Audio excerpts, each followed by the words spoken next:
What if I told you one Generation 1 Pokemon should never have existed in the first place? Not because it's too overpowered or broken, but because its backstory makes no evolutionary sense. A Cubone? Also known as the Lonely Pokemon, has a Pokedex entry that states, it wears its mother's skull and cries at night while looking at the moon. It makes no sense to me how one Pokemon could have such a dark history and have no further explanation. Also, these Pokédex entries that are dark or mysterious are incredibly uncommon, so feel free to let me know in the comments any of your favorite Pokemon you would like me to cover in the future. But for now, let's put the spotlight back on our friend Cubone and work out all of his mysteries together. Link, Cubone, and Charmander, two completely unique and different Pokemon. I have 3 points I would like to go over by the end of this video. And every point we will go over will unlock more information about Cubone. And I feel like if you stay to the end of this video, you might actually find out some points you find interesting. But before we get to that, let's start off with the first point on this list, typing, which in Pokemon usually refers to the elemental attribute of a Pokemon type or move, like fire, water, or grass. But in this case, Cubone is a ground type, whereas Charmander is a fire type. So how do you think we can link the difference between these two typing-wise? Alola, Professor Kukui! Alola, one of the many regions in Pokemon where Pokemon can vary based on where they are. Marowak is usually a ground type, being the evolution of Cubone, but for some reason, the Alolan version is a ghost and fire type. Cubone needs to hit these 3 requirements to become an Alolan Marowak. It needs to be level 28 in the Alolan region at nighttime. I think this is a perfect link to close off the first point on our list. But this next point, we're going to analyze Cubone's bone structure and try find a link.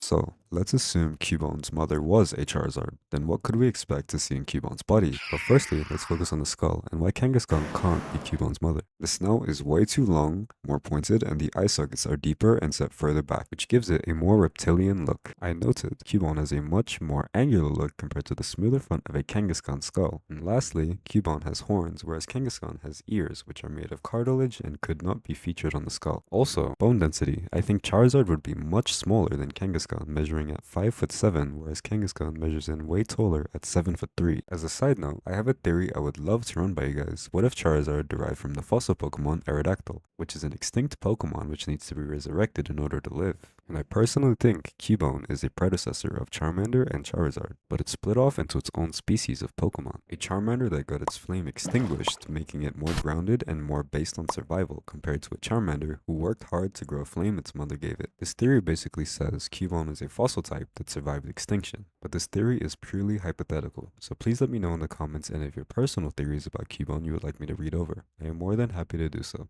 I think that's more than enough to wrap up bone structure, and now we can move on to the final point in our video. I think everyone will enjoy it because who doesn't like shinies? Let's move on to our final category.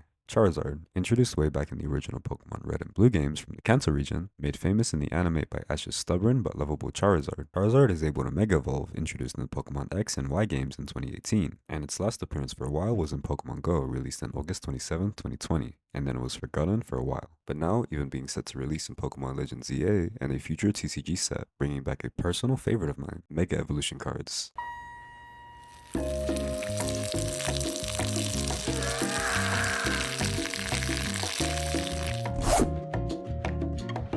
Anyway, when you Mega Evolve a non-shiny Charizard to its X form, it's dark with blue flames and has more physical stat buffs compared to its Y form that has a higher special attack and benefits from the sun. And here's what I found. When shiny, a lot of similarities appear between the Pokemon. Let's start off by taking a look at shiny Charizard X, which usually dark turns green and has bluish flames. A shiny Charizard Y becomes more purple closer to Charizard X. But now let's compare that to a shiny Cubone, which has very similar green tones to Charizard X in its shiny form. Not an exact match, but close enough to take note of. Even the non-shiny Mega Charizard has links with the Alolan Marowak color-wise, and I find it interesting it becomes more physical. Even the Y form has a similar green to Cubone. And linking back to my old theory, I think that shiny Aerodactyl becomes more purple, similar to a shiny Alolan Marowak. And the blue flames between Charizard tie in nicely with Alolan Marowak, who also rock blue ghostly flames. Just another cool little link between Charizard's shiny form and Cubone's evolution. The colors are a little bit off, but I don't expect them to be exactly the same. I feel like if we take in my theory account, that the fact that they are long-distant cousins, I can see how there could be similarities with slight changes. And again, I understand this is all just a theory, but maybe we need more of that.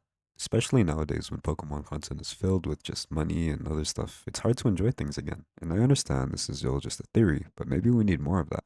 Just to imagine stories and have our own takes on things regardless on if they're good or bad. You might find something new to enjoy about something. It doesn't even need to be Pokemon related. I appreciate everyone that watched to the end of this video, and I'd like to say a big thank you to all 4 of my subscribers. I don't have many, but I would love if more of you came to join. I will be doing lots more Pokemon content on this channel that is very chaotic, and I apologize if that's not your taste. I completely understand. Either way, I hope you guys have a great day, and you guys drink lots of water. Make sure you take care and be safe. Bye bye.